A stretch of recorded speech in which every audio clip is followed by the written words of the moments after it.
Semakin menarik dan seru di Bakuage Sentai Bunbunjer episode 46 yang akan tayang minggu depan.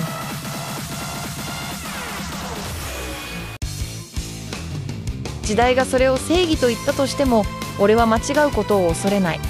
ニコーラからのメッセージに光を見た。大股、かつてブンドリオが地球に落ちてきた時に拾い上げたエネルギーの塊。その塊がブンドリオ復活に希望を持たせる。しかし、走り屋ン側の計画も最終段階に突入。グランツの手によってヤルカーが車重車へと変えられ、暴走を始める。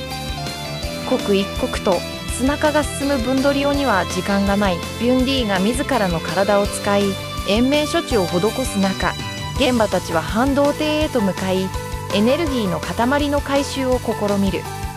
しかし一行の前に立ちふさがる ISA は黒を白に、そして白を黒にする力がある。ブンブンジャーの黒き警察や誰よりも真っ白い彼が掲げる正義も黒く塗りつぶされてしまうのか。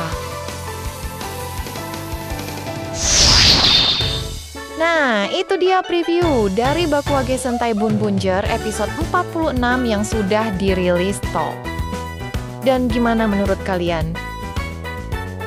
Jangan lupa untuk dukung terus channel Calon Rider ini dengan klik tombol like, komen, dan subscribe atau langganan agar kalian memperoleh manfaat lainnya. Akhir kata, kuucapkan terima kasih banyak kepada kalian yang udah luangin waktu buat nonton video ini. Sampai jumpa di video selanjutnya.